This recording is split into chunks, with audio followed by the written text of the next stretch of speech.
Welcome to ETH Daily, a daily briefing on the latest in Ethereum. Here's your latest for Friday, May 22nd, 2026. Private transfers EIP-8182 is proposed for Hegota.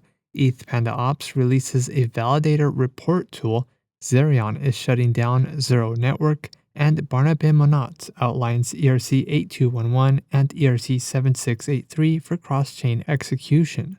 All this and more starts right after this message. ETHConf lands in New York City June 8 through 10. Join over 5,000 attendees and 150 speakers shaping Ethereum, stablecoins, and digital asset policy. Get your tickets at ethconf.com. Use code ETHDAILY for 30% off general and 20% off VIP. You can find the links in the description below.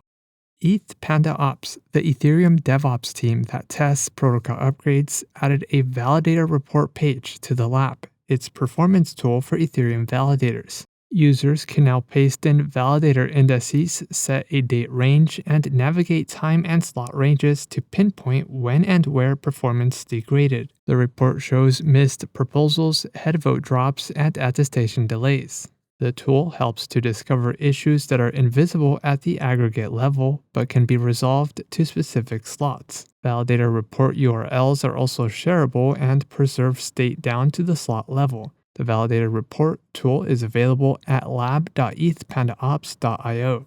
Zerion is winding down Zero Network, the gasless EVM-compatible rollup it launched in November 2024 built on the zkSync zk stack. The team will shift focus to its core wallet and API products. Zerion was built to offer zero gas transactions for Zerion wallet users via an open paymaster. It aimed to address the barrier of gas fees. Bridging into Zero Network has been disabled. Outbound bridging remains open until July 31st, 2026, after which block production will stop. Users with assets on Zero are urged to bridge out their funds immediately. Zerion XP and levels earned through the network's rewards program will remain preserved. Tom Lehman, co-founder of Facet, proposed EIP-8182 for inclusion in the Hegota upgrade, which would bring native private ETH and ERC-20 token transfers to Ethereum through a protocol-managed shielded pool deployed as a system contract. The pool uses a UTXO-based design with no admin key, no proxy or pause mechanism, and verifies spends via a fork-managed Groth16 BN254 proof. Lehman cited the challenges of app layer privacy solutions, where a new privacy pool can't offer meaningful anonymity without users and can't attract users without anonymity. Competition between pools also shrinks each pool's anonymity set, making privacy worse for everyone. EIP-8182 aims to give all wallets and applications a single shared pool to build on, sends work to any existing Ethereum address or ENS name with no separate privacy-specific address format required. And lastly, former Ethereum Foundation researcher Barnabé Monat outlined how ERC-8211 smart batching and ERC-7683 complement each other across the cross-chain execution stack. ERC-8211, introduced by Biconomy, lets users encode complex multi-step workflows as a single signed batch.